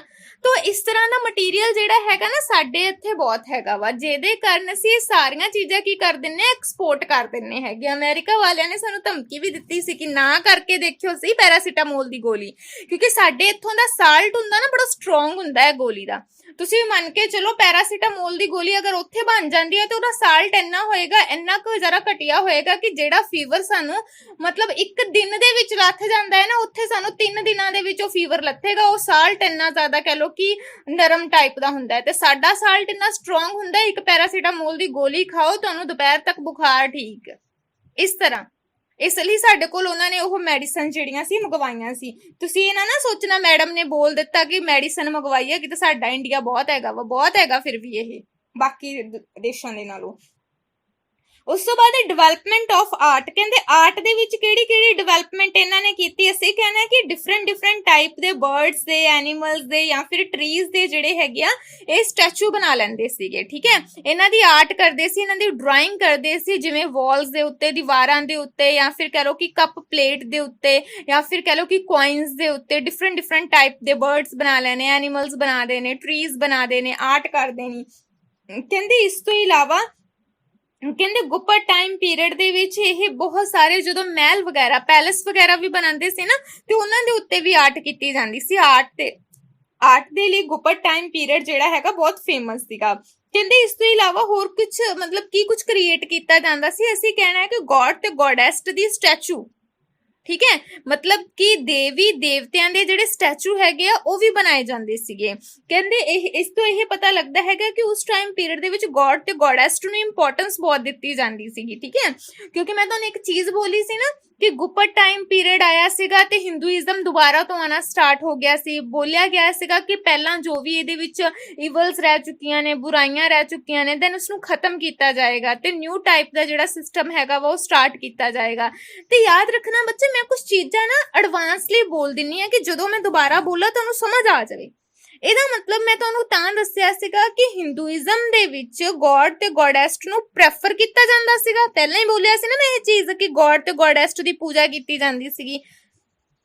ਪੂਜਾ ਕੀਤੀ ਜਾਂਦੀ ਸੀ ਮਤਲਬ ਕਿ ਇਹਨਾਂ ਦੇ ਸਟੈਚੂ ਬਣਾਏ ਜਾਂਦੇ ਸੀ। ਹੁਣ ਸਟੈਚੂ ਇਹਨਾਂ ਦੇ ਕਿਸੇ ਵੀ ਤਰੀਕੇ ਦੇ ਨਾਲ, ਚਾਹੇ ਕਹਿ ਲਓ ਕਿ ਇੱਕ ਮੂਰਤੀ ਦੇ ਰੂਪ ਵਿੱਚ ਇਹਨਾਂ ਦੇ ਇੱਕ ਕਹਿ ਲਓ ਕਿ ਸਟੈਚੂ ਬਣਾ ਦਿੱਤਾ ਜਾਂਦਾ ਸੀ, ਜਾਂ ਵਾਲ ਦੇ ਉੱਤੇ ਬਣਾ ਦਿੱਤਾ ਜਾਂਦਾ ਸੀ, ਜਾਂ ਕੁਆਇਨ ਦੇ ਉੱਤੇ ਬਣਾ ਦਿੱਤਾ ਜਾਂਦਾ ਸੀਗਾ, ਠੀਕ ਹੈ। ਇਹਨਾਂ ਚੀਜ਼ਾਂ ਦੇ ਨਾਲ ਕਹਿੰਦੇ ਕਿ ਮਤਲਬ ਕਿ ਇਹਨਾਂ ਦੇ ਜਿਹੜਾ ਆਰਟ ਹੈਗਾ ਇਸ ਨੂੰ ਡਿਵੈਲਪ ਕੀਤਾ ਗਿਆ ਸੀਗਾ, ਠੀਕ ਹੈ। ਆਰਟ ਦੇ ਵਿੱਚ ਤੁਸੀਂ ਇਹ ਸਭ ਚੀਜ਼ਾਂ ਲਿਖਣੀਆਂ ਵਾ। ਉਸ ਤੋਂ ਬਾਅਦ ਰਿਵਾਈਵਲਸ ਆਫ ਦਾ ਹਿੰਦੂਇਜ਼ਮ, ਕਹਿੰਦੇ ਹਿੰਦੂ ਧਰਮ ਦੀ ਪੁਨਰ ਜਾਗ੍ਰਿਤੀ, ਰਿਵਾਈਵਲ, ਠੀਕ ਹੈ।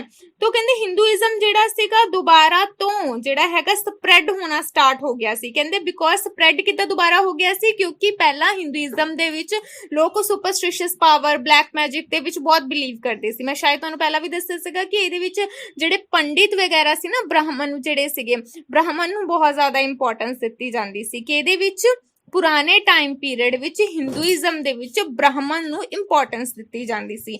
ਬ੍ਰਾਹਮਣ ਲੋਕ ਕੀ ਕਰਦੇ ਸੀ, ਉਹਨਾਂ ਨੂੰ ਪਤਾ ਸੀ ਕਿ ਨਾਰਮਲ ਲੋਕਾਂ ਨੂੰ ਤਾਂ ਇੰਨੀ ਨੌਲੇਜ ਹੈ ਹੀ ਨਹੀਂ ਹੈ ਕਿਸੇ ਬੇਸ ਦੇ ਉੱਤੇ। ਸੋ ਬ੍ਰਾਹਮਣ ਆਪਣੇ ਅਕੋਰਡਿੰਗ ਨਾ ਕੋਈ ਵੀ ਮੰਤਰ, ਪੰਜਾਬੀ ਇੰਗਲਿਸ਼ ਮੰਤਰ ਹੀ ਲਿਖ ਲਿਓ, ਕੋਈ ਮਤਲਬ ਡਿਫਰੈਂਟ ਨਹੀਂ ਹੁੰਦਾ। तो ब्राह्मण ਜਿਹੜੇ ਸੀਗੇ ਆਪਣੇ ਅਕੋਰਡਿੰਗ ਕੋਈ ਵੀ ਮੰਤਰ ਬੋਲ ਕੇ ਆਪਣੇ ਅਕੋਰਡਿੰਗ ਉਸਨੂੰ ਐਕਸਪਲੇਨ ਕਰ ਦਿੰਦੇ ਸੀ, ਕਿਉਂਕਿ ਸੰਸਕ੍ਰਿਤ ਲੈਂਗੁਏਜ ਨਾਰਮਲ ਲੋਕਾਂ ਨੂੰ ਨਹੀਂ ਸਮਝ ਆਉਂਦੀ। ਠੀਕ ਹੈ ਬੇਟਾ, ਸੋ ਆਪਣੇ ਅਕੋਰਡਿੰਗ ਉਸਨੂੰ ਟਰਾਂਸਲੇਟ ਕਰ ਦਿੰਦੇ ਸੀਗੇ। ਸੋ ਇਸ ਤਰ੍ਹਾਂ ਹਿੰਦੂਇਜ਼ਮ ਦੇ ਵਿੱਚ ਇਵਲਸ ਯਾਨੀ ਕਿ ਬੁਰਾਈਆਂ ਆਉਣੀਆਂ ਸਟਾਰਟ ਹੋ ਗਈਆਂ ਸੀ। ਸੋ ਗੁਪਤ ਟਾਈਮ ਪੀਰੀਅਡ ਦੇ ਵਿੱਚ ਇਹਨਾਂ ਇਵਲਸ ਨੂੰ ਬਾਹਰ ਕੱਢ ਦਿੱਤਾ ਗਿਆ ਸੀ, ਇਹਨਾਂ ਬੁਰਾਈਆਂ ਨੂੰ ਬਾਹਰ ਕੱਢ ਦਿੱਤਾ ਗਿਆ ਸੀ, ਬਿਕੋਜ਼ ਗੁਪਤ ਟਾਈਮ ਪੀਰੀਅਡ ਦੇ ਵਿੱਚ ਕਾਸਟ ਸਿਸਟਮ ਨੂੰ ਬਹੁਤਾ ਜ਼ਿਆਦਾ ਪ੍ਰੈਫਰ ਨਹੀਂ ਸੀ ਕੀਤਾ ਜਾਂਦਾ।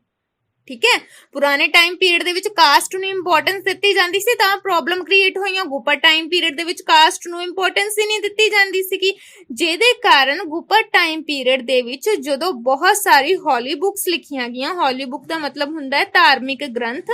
ਠੀਕ ਹੈ, ਜਦੋਂ ਉਸਨੂੰ ਰਾਈਟ ਡਾਊਨ ਕੀਤਾ ਗਿਆ ਤੇ ਜੋ ਵੀ ਉਹਦੇ ਵਿੱਚ ਸੁਪਰਸਟੀਸ਼ੀਅਸ ਪਾਵਰ, ਜੋ ਵੀ ਉਹਦੇ ਵਿੱਚ ਅੰਧ ਵਿਸ਼ਵਾਸ ਵਗੈਰਾ ਸੀਗੇ, ਉਸ ਸਭ ਨੂੰ ਡਿਸਟਰੋਏ ਕਰ ਦਿੱਤਾ ਗਿਆ ਸੀ। ਠੀਕ ਹੈ, ਸੋ ਇਸ ਦਾ ਮਤਲਬ ਕੀ ਹੈ, ਰਿਵਾਈਵਲ ਆਫ ਦਾ ਹਿੰਦੂਇਜ਼ਮ, ਮਤਲਬ ਹਿੰਦੂਇਜ਼ਮ ਦੇ ਵਿੱਚ ਜਾਗ੍ਰਿਤੀ ਆ ਗਈ ਸੀ। ਠੀਕ ਹੈ, ਨੈਕਸਟ ਹੈਗਾ ਜੀ ਰਿਲੀਜੀਅਸ ਟੋਲਰੈਂਸ, ਕਹਿੰਦੇ ਧਾਰਮਿਕ ਸਹਿਨਸ਼ੀਲਤਾ। ਕਹਿੰਦੇ ਕਿ ਹਿੰਦੂਇਜ਼ਮ ਦੇ ਵਿੱਚ ਜਿਹੜਾ ਸੀਗਾ ਹੁਣ ਕੀ ਆ ਗਿਆ ਸੀ, ਟੋਲਰੈਂਸ। ਠੀਕ ਹੈ, ਟੋਲਰੈਂਸ ਦਾ ਮਤਲਬ ਹੁੰਦਾ ਵਾ ਵੈਸੇ ਤਾਂ ਟੋਲਰੈਂਸ ਦਾ ਮਤਲਬ ਇਹ ਵੀ ਹੁੰਦਾ ਹੈ ਕਿ ਸਹਿਣ ਕਰਨਾ। ਠੀਕ ਹੈ, ਜੋ ਟੋਲਰੇਟ ਦਾ ਮਤਲਬ ਹੁੰਦਾ ਸਹਿਣ ਕਰਨਾ, ਸਹਿਣ ਕਰਨਾ। ਜਦੋਂ ਟੋਲਰੈਂਸ ਬਣ ਜਾਂਦਾ ਹੈਗਾ ਨਾ ਤੇ ਇਹਦਾ ਮਤਲਬ ਬਣ ਜਾਂਦਾ ਵਾ ਸਹਿਣਸ਼ੀਲਤਾ।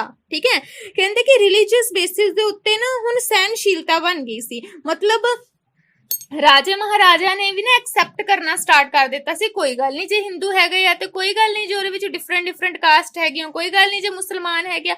ਸੋ ਸਭ ਨੇ ਐਕਸੈਪਟ ਕਰਨਾ ਇੱਕ ਦੂਜੇ ਨੂੰ ਸਟਾਰਟ ਕਰ ਦਿੱਤਾ ਸੀ। ਸੋ ਇਸ ਤੋਂ ਤੁਸੀਂ ਕੀ ਸਮਝੋਗੇ ਕਿ ਟੋਲਰੈਂਸ ਆ ਗਈ ਸੀ, ਸਹਿਣਸ਼ੀਲਤਾ ਆ ਗਈ ਸੀ ਕਿ ਕੋਈ ਗੱਲ ਨਹੀਂ, ਹਰ ਕੋਈ ਕਿਸਮ ਦੇ ਜਿਹੜੇ ਲੋਕ ਹੈਗੇ ਉਹ ਹੁੰਦੇ ਹੀ ਹੈ। ਠੀਕ ਹੈ, ਧਰਮ ਹੁੰਦਾ ਹੀ ਹੈ। ਸੋ ਇਸ ਲਈ ਕਹਿੰਦੇ ਕਿ ਚੰਦਰਗੁਪਤ ਹੋ ਗਿਆ, ਸਮੁੰਦਰਗੁਪਤ ਹੋ ਗਿਆ, ਸੋ ਕਹਿੰਦੇ ਕਿ ਇਹਨਾਂ ਨੇ ਕੀ ਕੀਤਾ ਸੀ, ਬੁੱਧੀਜ਼ਮ ਮਤਲਬ ਕਿ ਬੁੱਧੀਜ਼ਮ ਜਿਹੜਾ ਹੈਗਾ ਉਸਨੂੰ ਵੀ ਇਹਨਾਂ ਨੇ ਆਪਣੇ ਵਿੱਚ ਅਪਣਾਇਆ ਸੀ, ਉਸਨੂੰ ਵੀ ਅਪਰੂਵਲ ਜਿਹੜਾ ਹੈਗਾ ਵਾ ਅਪਲਾਈ ਕੀਤਾ ਸੀ ਆਪਣੇ ਵਿੱਚ।